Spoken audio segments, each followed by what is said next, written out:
de esfuerzos humanos. Y el cristianismo predica la salvación por la gracia de Dios. ¿Ya ven la diferencia? Todas las religiones necesitan predicar que se necesita hacer algo, portarse bien, hacer buenas obras, tener ritos, bautizarse, miércoles de ceniza, cumplir con esto, cumplir con aquello. Y cuando venimos al Evangelio de la gracia de Dios, inmediatamente existe un shock, porque estamos acostumbrados a, no, yo tengo que hacer algo para poder salvarme. No es tan fácil la salvación. Necesito hacer algo para poder ser aceptado por Dios. En el tiempo de Pablo, en la carta a los Gálatas, comenzaron a infiltrarse maestros judaizantes que comenzaron a enseñar dos herejías. Una, que la persona era salva parcialmente por la fe, mas también se tenía que portar bien. Síganme con mucho cuidado. Que la persona soy salvo por la gracia, pero después de que soy salvo, necesito hacer buenas obras o mantener yo mi salvación, porque si no, pierdo mi salvación. Esto es un evangelio falso, porque el evangelio de la gracia es la salvación más nada. Hemos tenido a Cristo y de ahí en adelante las buenas obras no son para ganarnos el favor de Dios.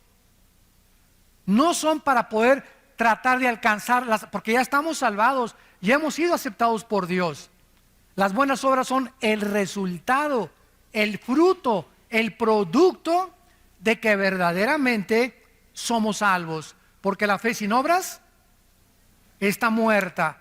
Pero yo no puedo decir, es que si hago alguna obra mala o algún pecado después de que me convertí, puedo perder la salvación. Y en segundo lugar, la otra herejía que se enseñaba era que una persona creía parcialmente ser salva por la fe y también parcialmente por sus esfuerzos. En otras palabras, una persona tenía que creer en Cristo, pero también bautizarse, cumplir con la circuncisión, seguir el Shabbat o el sábado, las fiestas judías, membresía de alguna iglesia, o que necesita el bautismo del Espíritu Santo, o que necesita todas estas cosas, santos de Dios. Todas estas cosas estaban alterando, estaban completamente adulterando el evangelio de la gracia de Dios. Qué triste es, ¿verdad?, que cuando tú recibes a Cristo, una persona te diga, pues es que te falta esto, o te falta aquello, o te falta este don para tener al Espíritu Santo. Qué triste, ¿verdad?, que pueda realmente la cristiandad crecer bajo esta atmósfera y no entender realmente qué es el evangelio de la gracia de Dios. Por supuesto que este no era el evangelio que Pablo había predicado. El verdadero evangelio nos enseña que la salvación es únicamente por la fe, sin ninguna obra que se le pueda añadir, porque estamos completos en Cristo. Estamos completos en Cristo, dice Colosenses 2:10. No necesito ya nada más que crecer en la gracia. Después de que te conviertas, necesitas el desarrollo de tu crecimiento y se llama la santificación. Cuando nos convertimos fuimos justificados por la fe. Romanos 5:1. Dios te declara justo aunque no lo seas. Te acredita la justicia gracias al sacrificio de su Hijo en la cruz. Esto se llama la justificación. Número 2, ya que hemos sido justificados por la fe o salvados, viene la santificación. Dice 1 Pedro 1, sean santos porque yo soy santo. O sea, somos santos ante los ojos de Dios. Ahora dice Dios, vive con el carácter que es de Dios, que es la santidad. Ahora vive una vida diferente y apartada del pecado, lucha contra el pecado, guerrea contra el pecado, porque vamos a vivir toda la vida hasta que Cristo venga en una guerra mortal contra el pecado. Entonces la justificación nos justifica y ante Dios no somos jamás culpables. Cristo murió por los pecados pasados, presentes y futuros. Y si alguien dice, bueno, si no pierdo la salvación o Cristo pagó por todos mis pecados, puedo vivir como yo quiera. Espérame tantito. Si una persona expresa eso, no es salva. Porque una persona que recibe a Cristo ha conocido la gracia, la misericordia de Dios, que nos constriñe y nos mueve a comenzar a seguir a Cristo y a tratar de vivir una vida diferente con el poder del Espíritu Santo. Y después de la santificación sigue la glorificación. Cuando Él venga, Efesios 1, 13 y 14, nuestro cuerpo será resucitado. 1 Juan, seremos como Él es cuando Él venga. Ya no habrá enfermedades, ya no habrá nada, porque entonces seremos como Cristo es, con un cuerpo glorificado como Cristo es. No dioses, pero tendremos el cuerpo que Cristo tuvo cuando Él resucitó. Dice Efesios 1:3 que toda bendición espiritual nos ha sido dada, está en pasado. Hemos sido bendecidos con toda bendición espiritual en los lugares celestiales en Cristo. En otras palabras, cuando alguien te dice Dios te bendice, es porque ya te bendijo, porque ya las tenemos. No, Dios me va a bendecir la semana pasada con una casa, Dios me va a bendecir. Todas estas bendiciones ya las tenemos en el cielo, hay que bajarlas. Dios nos dice a los papás, yo te bendigo y tu generación será bendita. Yo sé que mis hijos serán benditos. Y puedes tener un hijo que no camina con el Señor, o una hija que no camina con el Señor ahorita, pero la Biblia dice que Dios ya bendijo a tus hijos porque tu generación será bendita. ¿Qué tienes que hacer? Seguir orando por ellos hasta que veas la promesa cumplida. 2, darles ejemplo, porque si no hay un ejemplo, la promesa no viene. Entonces tenemos que entender eso, que necesitamos caminar con Dios para poder, es como un cheque que nos deja Dios al portador.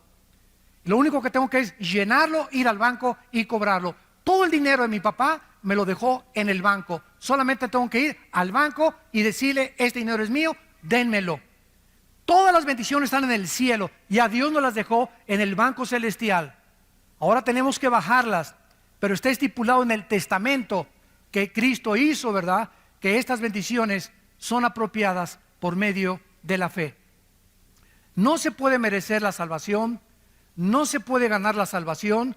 Somos salvados por la gracia y por el sacrificio de Jesucristo. Pablo visita en su primer viaje misionero a la iglesia de Galacia, Hechos capítulo 18, 22 y 23, y le fue prohibido por el Espíritu Santo predicar en Galacia. Era una región que se encuentra actualmente en el Asia Menor. Y esta carta a los Gálatas se considera teológicamente como la carta magna de la iglesia, porque Dios ha usado este mensaje para sacudir al mundo en varios o tal vez en casi todos los avivamientos del pasado. El gran despertamiento espiritual de la Reforma, cuando Martín Lutero leyó la carta a los Gálatas, incendió su corazón y entendió que la salvación es únicamente por la gracia de Dios. Cuando Juan Wesley, que creía que se perdía la salvación, leyó la carta a los Gálatas, pudo tener paz en su vida cuando escuchó un sermón basado en esta carta a los Gálatas. Vamos pues a comenzar a ver esta maravillosa carta y analizarla y darnos cuenta de qué forma el evangelio equivocado estaba infiltrando esta iglesia. Dice el versículo 6 al versículo 9. Capítulo 1 de Gálatas, del 6 al 9. Dice el apóstol Pablo: estoy maravillado, sorprendido, estaba asombrado Pablo, que tan pronto se hayan alejado santos de Dios. Qué fácil es alejarnos de la gracia de Dios por la influencia de falsos maestros, cuando no tenemos la responsabilidad de discipularnos y estudiar la Biblia entre semana. Se sorprende Pablo que esta iglesia que fundó, así en cuanto se fue Pablo, entraron los lobos rapaces judaizantes a la iglesia a comenzar a adulterar, a agregarle algo a la obra perfecta de Cristo en la cruz. Estoy maravillado de que tan pronto se hayan alejado del que los llamó por la gracia de Cristo, para seguir un evangelio diferente, o sea, de otra clase. Pablo dice, esto no es lo que yo les prediqué. Ustedes están siguiendo otro camino equivocado. Este no es el evangelio de la gracia de Cristo. No que haya otro, dice Pablo, porque es el evangelio de Cristo, el de la gracia, sino que hay algunos que los perturban y quieren pervertir el evangelio de Cristo. Pero si aún nosotros, Pablo se considera a sí mismo que si él mismo el año que entra regresara y les predicara otra cosa que los que le predicó el antepasado, que no lo creyeran. Ni yo mismo puedo cambiar el evangelio de Cristo. El evangelio que les prediqué es el único que puede permanecer. Y si yo regreso a predicarles otro evangelio diferente del que les prediqué, yo mismo vengo a ser condenado por Dios.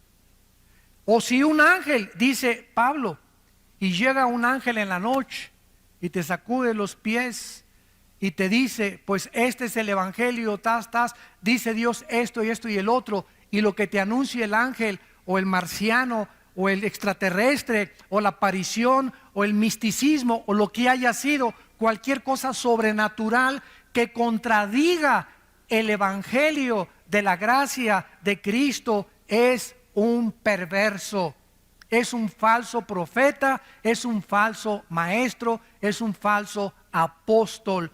Así nacen las sectas. Los mormones, por ejemplo. ¿Qué es el mormonismo? Un hombre llamado en el siglo XIX, a fines del siglo XIX, José Smith. Se le apareció un ángel y dijo que se llamaba Moroni.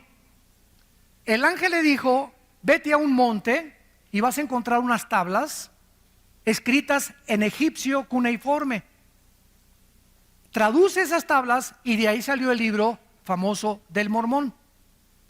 Pero el ángel también le dijo, ¿sabes qué, Pepino? Tu esposa no es la única, puedes tener 7, 8, 9 más. Bueno, imagínense ustedes, ¿verdad? Si yo llego mañana a la casa de ustedes y le digo a mi esposa, ¿qué crees que se me apareció un ángel? Ah, sí, mi amor, ¿y qué te dijo? Que tú no eres la única. Ya no vuelvo a dormir en mi casa. Me dice mi esposa, qué bonito, ahora agarras tus maletas y ahí nos vemos. Pero sin embargo, ahí nació la poligamia también, y dentro del mormonismo existe también que todos somos dioses. No creen que Jesucristo es Dios, porque nació bajo una falsa aparición a un hombre. Hay otra secta, los Testigos de Jehová, fundada por un señor Russell. Otra que se llama, ¿verdad?, Elena de White, que fundó la iglesia sabática. Todas estas sectas han nacido de personas que han sido, escúchenme con mucho cuidado, han dicho que han sido iluminadas, que han tenido visiones, que han tenido esto, que han tenido aquello, pero lo que han visto y lo que han recibido no va de acuerdo a las escrituras. Y el única brújula, la única filtro, el único parámetro que podemos tener es la Biblia para juzgar quién está bien y quién está mal. Ahora, por ejemplo, hay una enfermedad dentro del cuerpo de Cristo que se llama la apostolitis. Hay apóstoles ya por todos lados. ¿Cómo comenzó el apostolitis en el año 2001? Virgen del Socorro. Durante 2000 años de la iglesia, ni los padres de la iglesia, los mismos apóstoles en las cartas apostólicas, Gálatas, Efesios, Filipenses, Corintios, Romanos, en todas las cartas, nunca fue la intención de ellos de nombrar más apóstoles. Nombraron pastores, nombraron ancianos, nombraron diáconos, nombraron obispos. Cuando murieron los apóstoles, siguieron los padres de la iglesia, Orígenes, Policarpo. Ninguno de ellos se consideró y consideraban el apostolado, si alguno se considera, lo considera una blasfemia. Pasaron 2000 años, Martín Lutero, Juan Calvino, Billy Graham, los predicadores del siglo XX, Billy Sunday, Hudson Taylor en la China, David Carey en la India, todos los misioneros, todos los grandes hombres de Dios nunca se han llamado apóstoles. Pero en el 2001, una persona en California, un pastor, dijo que se acercó una profetisa, Virgen de la Macarena, y le puso las manos y le dijo: tú eres el ungido para formar una coalición internacional de apóstoles. Se fundó un club de apóstoles con $250 de cuota al mes.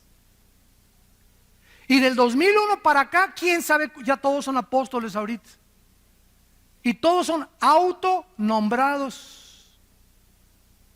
Y consideran los que son apóstoles que tienen más autoridad que los pastores.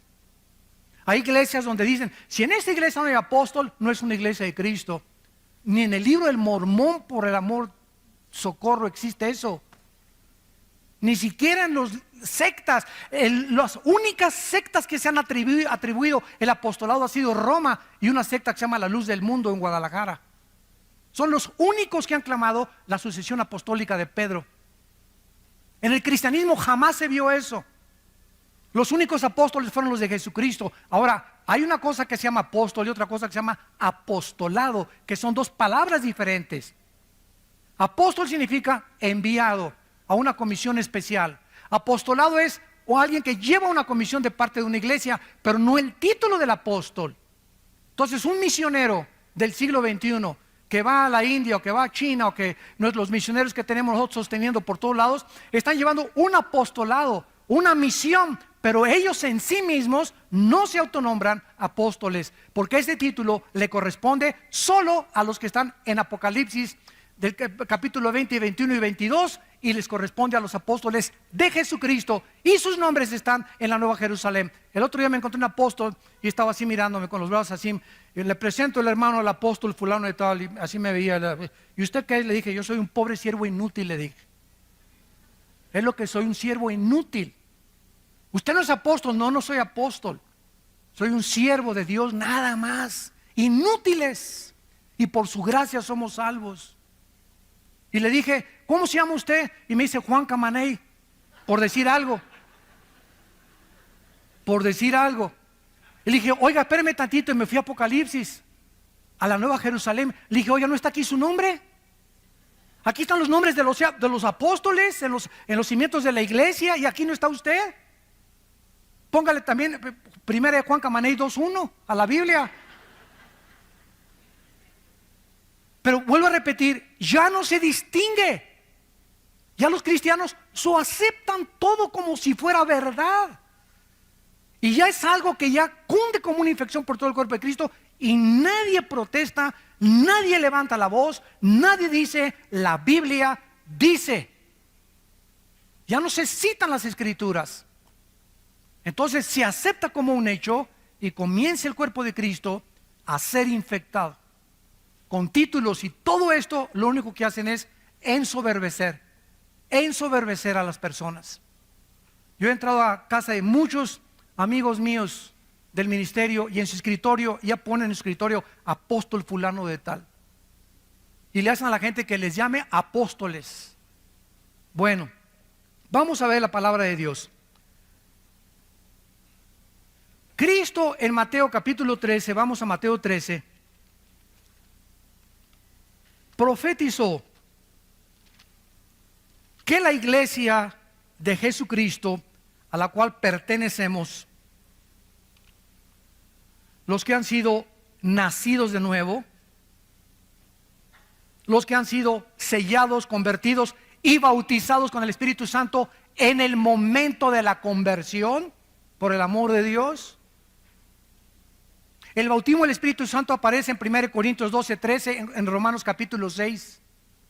Jamás en ninguna de las cartas apostólicas se le manda a nadie bautizarse con el Espíritu Santo. Eso no está ni en la Biblia de los mormones. El bautismo del Espíritu Santo es la operación a través de la cual el Espíritu Santo nos coloca, nos funde en el momento de Cristo, y cuando yo me convierto recibo todo el paquete: bautizado, sellado, nacido de nuevo, estoy completo en Cristo con todas las bendiciones espirituales. Ahora solamente me requiere crecer. No necesito nada más que crecer en Cristo. Nada más que crecer en Cristo.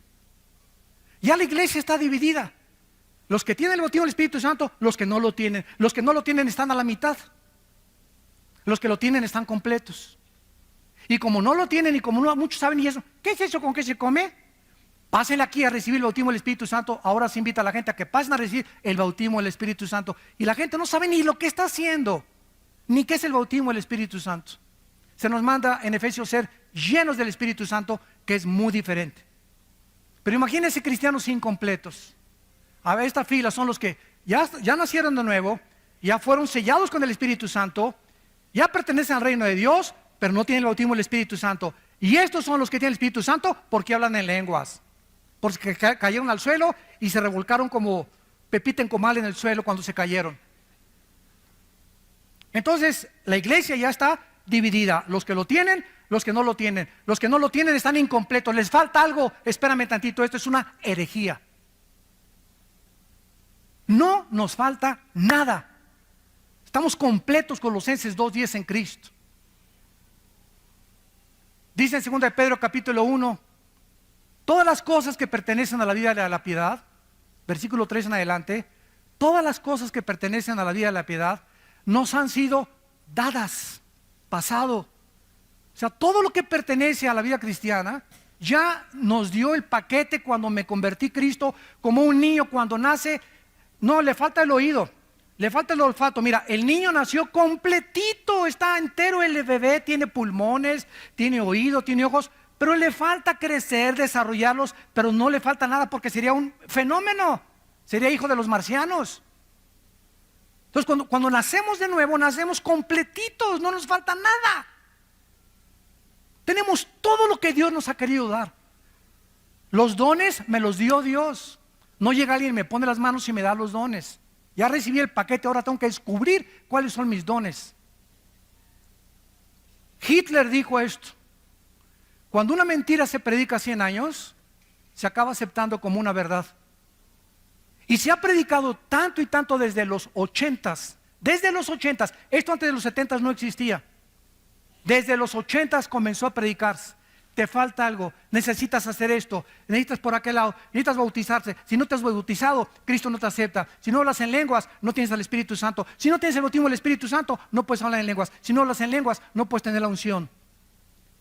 Te falta algo, te falta algo, te falta algo. No nos falta nada en Cristo, porque su obra fue perfecta en la cruz. Y cuando Él muere nos dio todo absolutamente.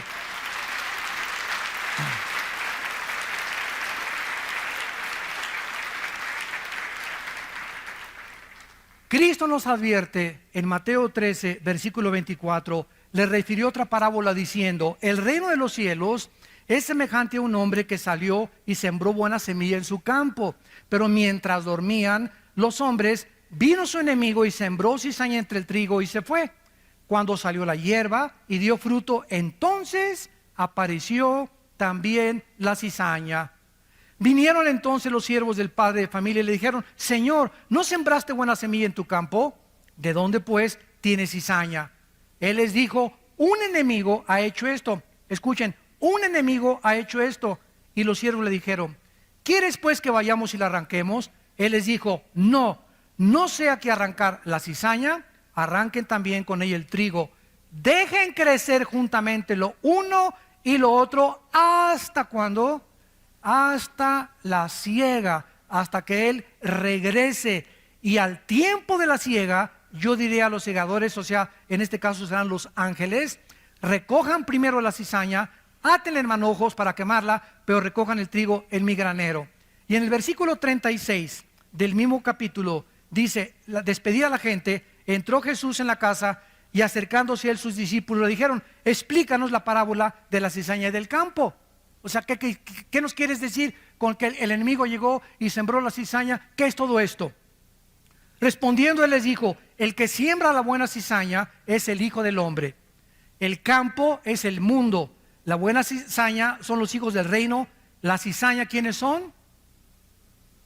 los hijos del malo. El enemigo que la sembró es el diablo, la siega es el fin del siglo y los segadores son los ángeles. Cristo nos advierte que cuando su iglesia fuera inaugurada, desde hace 2000 años hasta que Él regrese, todas las iglesias, todas esta vida nueva para el mundo, nazarenos, presbiterianos, bautistas, amistad cristiana, llámale como tú lo quieras, cualquier iglesia evangélica, cristiana, bíblica, tiene dos tipos de membresía, o de colaboradores o de asistentes. Unos son nacidos de nuevo, y en todas las iglesias hay hijos de Satanás. Todas las iglesias, sin ninguna excepción, tenemos sembrada semilla del maligno. O sea, no el que está a tu derecha ni a tu izquierda y lo ves, aleluya, gloria a Dios, etcétera, etcétera. Realmente a lo mejor no es lo que él es. Y por eso hay tantos cristianos decepcionados. Ay, ¿se acuerda usted del hermano Pancho Camaney? Sí, me acuerdo. Pues iba a la iglesia y todo, y anda ahí de borracho. Pues no, que el cristianismo, ¿sabes una cosa? No, salieron de nosotros, pero no eran de nosotros, porque si hubieran sido de nosotros, hubieran permanecido con nosotros. Salieron para que se manifestara que no todos son de nosotros. Primero de Juan capítulo 2. Segunda de Pedro capítulo 2, les ha pasado lo que al perro y lo que al puerco. El perro, cuando vomita, se come el vómito. Y al puerco sacas a Piggy y lo metes con champú y lo lavas y comienza y le echas Chanel. ¿Y qué hace el puerco? Chun, chun, chun, chun, se regresa al lodo. ¿Por qué el perro se come su vómito? ¿Por qué? Pues porque es perro. Por el amor de Dios, no es gato, ni tigre, ni jirafa. Es su naturaleza. ¿Por qué el puerquito, aunque lo laves y le eches Chanel, le gusta el lodo? Porque es la naturaleza de los puerquitos. ¿Qué está diciendo el apóstol Pedro? Que esas personas que regresan ahí, su naturaleza nunca fue cambiada. Por eso regresaron al lodo. Nunca fueron, no perdieron la salvación, nunca estuvieron con nosotros como Judas. Judas desayunó, comió, cenó, viajó con Cristo, y Judas nunca fue salvo. Lo dice Juan 13, Juan 17. Que era hijo del maligno, era el hijo de perdición, el hijo de pecado. Nunca Judas tuvo la salvación, jamás la perdió porque nunca lo tuvo. Cristo oró claramente por sus discípulos, jamás oró por Judas, porque sabía que era hijo del maligno, era la cizaña. Y si Cristo tuvo una cizaña en el grupo que lo siguió, imagínense las demás iglesias. Entonces, no te decepciones por aquellos cristianos que hacen faltas, que caen al suelo. Ahora bien, es muy importante esto. Esto no significa que un cristiano nunca va a caer, pero sí significa que si cayó, de las orejas lo regresa Cristo al rebaño. Porque Dios dice, Romanos 12, Hebreos 12, al que ama, pao, pao, pao. Dios al que ama le da cuero, al que ama disciplina. Y si tú eres un cristiano que conoces a alguien que ya tiene 2 o 3 años, allá otra vez en el mundo, nunca fue cristiano, aunque salió de nosotros, nunca fue sellado con el Espíritu, nunca nació de nuevo, oyó el Evangelio, oyó a Cristo, pero jamás se salvó. Y por eso jamás regresó tampoco. Pero vamos a oír de muchos cristianos que cayeron y ya regresaron al rebaño. Y el hermano cayó en la borrachera 6 meses y le fue como en feria, porque era hijo de Dios. Pero si no te disciplina Dios, no eres hijo de Dios. Entonces hay 2 tipos de apóstatas. El apóstata, la palabra apóstata significa salirse del camino. Hay cristianos que se brincan el rebaño, como el cuento del pastor. Había una oveja que se brincaba el rebaño una vez y allí iba el pastor por ella. 2 veces y fue por ella, porque el pastor busca sus ovejas. Y la tercera vez el pastor dijo, le voy a romper una pierna para que ya no se vuelva a brincar. Prefiero que ande coja dentro del rebaño a con las 4 patas y se la come el lobo. Entonces muchas veces Dios tiene a muchos cristianos que meterlos bajo una disciplina física, que te suceda un accidente tremendo, que pierdas un ojo, que pierdas una pierna, un ataque al corazón, alguna enfermedad, que pierdas el trabajo, una crisis moral, para que te haga reaccionar que no podemos hacer nada sin Él. Somos tercos, tercos, tercos de corazón. Pero como somos hijos, Dios dice, nunca te dejaré ni te desampararé. Pero mientras no entiendas, te va a ir como en feria en tu vida. no vas a tener paz, las cosas no te van a salir como tú quieres, no vas a progresar. ¿Por qué? Porque crees que te puedes burlar de mí. Y como eres mi hijo, como eres mi hija, no te puedo dejar sin disciplina. La palabra disciplina, pedagogos, que significa pedagogía, viene la palabra pedagogía, significa educar el carácter. Y dice en Hebreos 12, ¿qué pues? Te haré entender y te enseñaré el camino que debes andar. ¿Iré contigo con vara o con la palabra? O sea, Dios aplica la disciplina hablándonos primero. Cada domingo nos habla Dios, nos expone nuestros pecados, nos muestra nuestra necesidad de Él. Pero si salimos a la calle y seguimos viviendo y somos sus hijos como nos da la gana, nos va a ir como en feria en la vida. Cristo dijo, prefiero que entres manco, tuerto, cojo al cielo, que entres entero y te quemes en el infierno. Ahora vayamos a Hechos capítulo 20 y veamos al apóstol Pablo. Cuando Pablo se fue de la iglesia de Éfeso, les hizo la misma advertencia de Cristo con más claridad, porque ya la iglesia estaba formada. Hechos capítulo 20, versículo 29. Porque yo sé, o sea, Pablo estaba absolutamente seguro, sin ninguna duda alguna, yo sé que después de mi partida, esta es la importancia del pastoreo. Yo sé que después de mi partida entrarán en medio de ustedes conejitos. Eso dice. Conejitos chinguanguanchones. Los lobos es el animal que el Espíritu Santo escogió, porque es el animal depredador que está esperando, que su plato favorito son las ovejas. Entonces el Espíritu Santo usa el animal más sanguinario que hay contra las ovejas, y porque somos las ovejas nosotros, para que podamos entender que cuando salimos de la iglesia hay cantidad de lobos dentro y afuera que están esperando decirte cuando salgas, lo que dijo el predicador no es cierto, son mentiras, no te lo creas, está exagerando. Ay, ¿a poco no vas a tener relaciones sexuales con tu novio? Están exagerando en la iglesia. No seas tonta, te van a decir la virgen dejada a los 30 años de edad. Ya se te pasó el camión y ya no te has subido a ninguno. Va a haber cantidad de personas disfrazadas con ángeles de luz, que son lobos rapaces. Y dice Pablo, van a entrar al rebaño hombres, lobos rapaces, que no perdonarán el rebaño. Y de ustedes mismos, o sea, aquí están los enemigos. Los más grandes enemigos del cristianismo están mezclados con los verdaderos cristianos. Porque es la forma de hacer más daño al enemigo. Cuando el enemigo en la Segunda Guerra Mundial mandó personas a Rusia, cuando los alemanes mandaron espías a Rusia, o cuando Estados Unidos mandó espías a Alemania, iban disfrazados de alemanes, infiltrados en las filas de los nazis para que pudieran detectar lo que decían y transmitírselo a Estados Unidos. Los espías son las personas más preparadas de cualquier nación.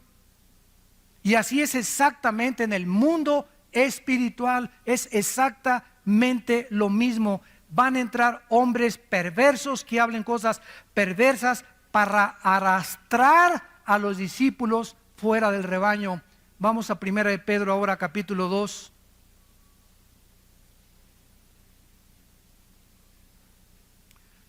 Perdón, 2 de Pedro 2. 2 de Pedro capítulo 2.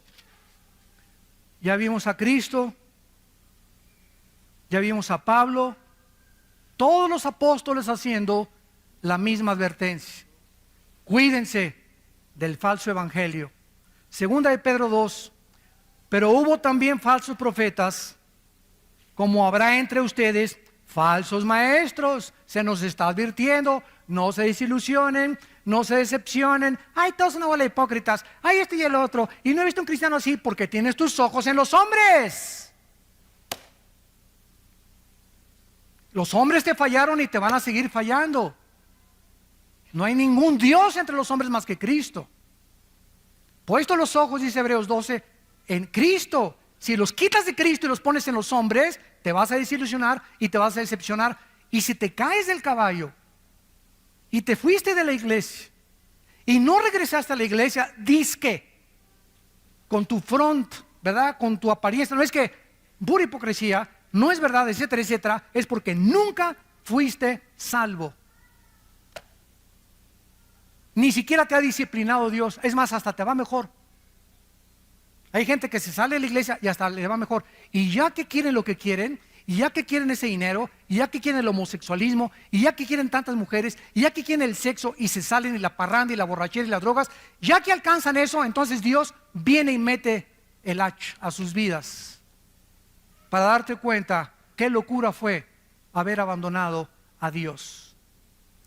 Va a haber entre ustedes que dice, falsos maestros, que introducirán, pero miren cómo entran, por amor de Dios, vean, encubiertamente. Cuando un predicador predica una herejía, la maquilla que parezca bonita, la disfraza para que parezca bonita y parezca que es la verdad. Yo puedo leer una revista, por ejemplo, de los Testigos de Jehová, que se llama La Torre del Vigía, y encuentro que el 80% de lo que esa revista dice es verdad, es la Biblia, y el otro 20%, cuidado, ahí está la lombriz de Satanás en la manzana escondida. Predican cosas que son verdad y las mezclan, las cubren con la verdad para que no te des cuenta que ahí va el gusano escondido. Como dijo un predicador, toda manzana del diablo tiene un gusano escondido. Estos falsos maestros van a introducir herejías destructoras, porque las mentiras de Satanás destruyen el alma, te quitan la paz, te llenan de culpa, te llenan de amargura, te llenan de rencor, te llenan de odio, que es la antítesis del fruto del Espíritu Santo. Un cristiano que se sale del rebaño, un cristiano que predica herejías o que oye herejías, es un cristiano rencoroso, amargado, decepcionado, desilusionado, y comienza a tomar y comienza a hacer estas cosas. ¿Por qué? Porque no tuvo la salvación. Y si la tuvo, no tarde en que el Señor le dé, pero le dé duro. Y muchos seguirán sus disoluciones, por causa de los cuales el camino de la verdad será blasfemado. Ahí está la razón. Tú métete a internet y vas a encontrar, ¿verdad?, 1000 ataques contra la mayor parte de los predicadores. Unos son verdad, otros son mentira. ¿Tienes tú la capacidad de distinguir quién es quién? ¿Tienes tú la capacidad de juzgar que lo que se dice ese predicador es verdad? ¿O tienes la capacidad para juzgar que lo que se dice ese predicador es mentira, que son calumnias del infierno? Pero te metes a internet y comienzas a llenar tu mente de puro veneno y de pura cochinada, sin tener el discernimiento ni la madurez para juzgar. ¿Y qué pasa? Te decepcionas. Pues así está la iglesia, mira nomás este, y mira este y este y este, y te das cuenta, ¿verdad? ¿Por qué? Métete a la Biblia, por favor. No te metas al internet ni al YouTube, porque vas a encontrar puras calumnias. Vuelvo a repetir, unas son verdad, otras no son verdad. Pero si no eres maduro, te va a hacer mucho daño, porque te va a confundir y no vas a saber ni siquiera ya qué es verdad y qué es mentira. Será la vieja del otro día. Y miren lo que dice el versículo 3. Y por avaricia, esto ha entrado, ¿verdad?, tremendamente. Por avaricia harán mercadería de vosotros con palabras fingidas. Les vendo un pañuelo ungido con aceite de Jerusalén. Y a mí, ¿qué me importa que sea de Zapotlán, Los Altos, o de Xonacatlán, o del río Lerma, o de Jerusalén? El aceite del Antiguo Testamento era un símbolo del Espíritu Santo. El aceite de Jerusalén no es mágico, ni es una cosa que me va a hechizar. Es aceite de Jerusalén, y el aceite de olivo es igual ahorita, porque ya no tiene ningún significado en el Nuevo Testamento. Voy a ungir mi casa con aceite. ¿De dónde sacaste esto? Ni en el libro del Mormón existe eso. Me voy a ungir aquí para que pueda. La unción es del Santo, 1 Juan 2, y ya la tenemos. La unción es el Espíritu Santo. Ya no hay aceite que nos unja. El aceite fue usado en el Antiguo Testamento por los sacerdotes para ungir a los sacerdotes, para ungir el mobiliario del tabernáculo, y dejó ya de tener ese simbolismo. Ya en el Nuevo Testamento tiene otro. La única vez que se usa es Santiago, donde dice que los líderes de la iglesia unjan con aceite a los enfermos. Los líderes, los pastores de una iglesia, nada más. No dicen que unjas a tu perro, ni tu casa, ni tu baño, ni tu excusado tampoco. Entonces, ¿de dónde hemos sacado tantas cosas? Le ven un pañuelo ungido. ¿Ungido por quién? Es que un pastor oró y ahí tiene la unción. Ahí está su mano en el pañuelo. Y lo pone usted en el cojín y se le va a quitar el dolor de cabeza, hermano. ¿Saben ustedes, santos de Dios, cómo se llama esto? Esto se llama hechicería. Quiero decirles algo. La iglesia que estamos estudiando, la iglesia de Galacia, era una iglesia, lo vamos a ver, hechizada. Habían entrado poderes de demonios a esa iglesia, y a los que son la cizaña comenzaron a infectarlos para contagiar a las ovejas sanas. Los que tenían el ébola corrieron para infectar a los sanos. Los sidosos querían infectar a los que no tienen sida, porque el malo no se conforma con la maldad, quiere contagiar a los demás y quiere propagar su maldad a los demás. Esa es la naturaleza autodestructiva del ser humano. Ahora, dice la Biblia claramente, ¿verdad?, que entonces hay una mezcla en la iglesia de cizaña con trigo. Pablo, Pedro, todos, y Pablo estaba maravillado. Regresamos a Gálatas capítulo 1, y se sorprendió Pablo de que rápidamente se habían alejado del evangelio de Cristo. Se estaban volviendo a otro evangelio diferente. Querían perturbar a los cristianos, quitarles la paz, agitarlos para corromper. La palabra pervertir significa corromper, echar a perder el evangelio de la gracia de Dios. ¿Y de qué manera Pablo condena a estos falsos maestros? Versículo 8 y 9. Mas si nosotros somos un ángel del cielo, les anuncia otro evangelio diferente del que les hemos anunciado esta mañana. Tienes que haber aprendido, para yo sentirme satisfecho que te he comunicado la verdad, de saber que cuando tú recibes a Cristo, recibiste todo el paquete completo. Por gracia, no hay nada después de Cristo ni antes de Cristo que hayamos ganado o que no lo hayamos merecido. Todo es por la gracia de Dios. Cuando recibo a Cristo, nazco de nuevo, me convierto, mi naturaleza es cambiada, tengo la naturaleza antigua, la naturaleza divina ahora de Cristo dentro de mí. Ahora soy bautizado con el Espíritu Santo. 1 Corintios 12:13, por el Espíritu fuimos todos bautizados, y a todos se nos dio el mismo Espíritu. Romanos capítulo 12, que no sabéis que los que han sido bautizados en Cristo han sido bautizados en su muerte. ¿A qué bautismo se refiere Romanos 6, del 1 al 4? ¿A qué bautismo, le pregunto yo a los teólogos? No me salgan con que es el bautismo en agua, porque si me dicen que es el bautismo en agua, entonces el bautismo en agua salva, porque no fue lo que nos hizo renacer en Cristo, fue el bautismo del Espíritu Santo. Y Efesios lo confirma: una fe, un bautismo. Y no se refiere al bautismo en agua, porque hay muchos cristianos que van a morir sin haber sido bautizados, pasaron de panzazo y van a entrar al cielo. El bautismo solamente es una confirmación pública de algo que te sucedió internamente.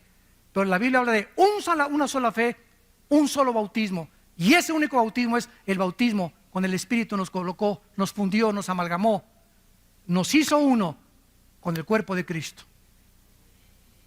Entonces tú entiendes eso. Cualquiera que llegue y te diga necesita hablar en lenguas, necesita el bautismo del Espíritu Santo, necesitas guardar el sábado, necesitas guardar las fiestas judías, necesitas disfrazarte de judío, necesitas aprender hebreo. Cualquier persona que llegue con estas guacas, tú puedes claramente decirle: ¿sabes una cosa? Necesito crecer nada más en Cristo. Todas las demás cosas me han sido dadas por su divino poder, mediante el conocimiento de aquel que nos llamó, de su gracia y de su suficiencia. Dice Pablo: cualquier persona que trate de predicarles otro evangelio, versículo 9, sea anatema. esta es una de las condenaciones más grandes que existen en la Biblia. Es una de las más solemnes advertencias en todo el Nuevo Testamento. ¿A quién se le da esta maldición? A los falsos maestros. ¿Por qué? Porque están engañando a millones de personas, conduciendo a miles de personas al infierno, sacándolas del camino verdadero de Cristo. ¿Y saben ustedes cuáles son los motivos de la mayor parte de estos falsos maestros? El dinero, la fama, el poder, la autoexaltación, tener miles de personas. Y ahora creemos que la persona tiene una iglesia de 20,000 personas, o se juntan 40,000 personas con una persona, es una iglesia con éxito. Ahora medimos el éxito por la cantidad de personas y no por la calidad del carácter de las ovejas de esa iglesia, que es una grande diferencia. Cuando lleguemos al cielo no me va a decir Dios: a ver, Armando, ¿cuántas almas, Señor? Estoy en los récords Guinness, más 25 millones de almas gané. Hice 50,000 iglesias, Señor. Mi iglesia tenía 10 servicios, gracias a Dios. Qué bueno, muchachito. Nada de eso es malo, ¿verdad? Bueno, muchachito, está bueno, muchachito. Pero ¿sabes una cosa? Pero tengo contra ti que has perdido tu primer amor. Hiciste muchas obras, muy buenas obras, pero solo una pregunta nos hará Jesús al entrar al cielo. Nunca nos va a preguntar las buenas obras que hicimos, porque las buenas obras que hicimos, o todo lo que alcanzamos y el éxito que logramos y doctorados y todo, estuvo bien, o sea, no estuvo mal, pero eso no es lo principal. Cristo me va a preguntar, al llegar al cielo, ¿cuánto del carácter de Cristo tienes? Dios nos va a preguntar, ¿cuánto del carácter de mi Hijo Jesús tienes? ¿Fuiste manso y humilde de corazón? ¿A quién amaste? Ni a tu perro amaste. ¿Amaste a alguna mujer en tu vida sacrificialmente? ¿Amaste a algún hombre sacrificialmente? ¿Amaste a tus padres sacrificialmente? Hayan sido lo que hayan sido tus padres, el jefe del cartel de no sé dónde, tu mamá la prostituta de Sinaloa, lo como les llames, no importa lo que tus padres han sido, nunca juzgues a tus padres, hónralos, ámalos y ora por ellos y respétalos para que te vaya bien en la vida. Si tuviéramos lenguas, si tuviéramos dones, 1 Corintios 13, si tuviéramos todo el conocimiento, ¿se acuerdan? Si tuviéramos toda la teología y no tenemos amor, ¿qué cosa? ¿Qué es lo que va a valer cuando lleguemos al mundo? ¿Cuánto del amor de Cristo manifestamos a la humanidad? ¿A cuántos bendeciste? ¿A cuántos abrazaste? ¿A cuántos niños en el orfanatorio fuiste a ver? ¿A cuántas en el asilo para ancianos? ¿A cuántos presos en la cárcel fuiste con ellos? ¿A cuántos de tus hijos les diste buen ejemplo? Aunque tu esposa no te ha llamado, tú la amaste. Aunque tu esposa no te ha llamado, tú lo amaste. Ese es el amor de Cristo que nos manda la Biblia a tener. Ese es un cristiano. El que ama sin pedir nada a cambio. El que no juzga, el que no condena. Si quieres ver días buenos, guarda tu lengua de hablar el mal y de juzgar a nadie, para que te vaya bien en la vida. Dice en 1 Timoteo 6, para que terminemos, 1 Timoteo 6, el apóstol Pablo, antes de morir, se despide de las iglesias y su más siervo discípulo Timoteo recibe estas palabras.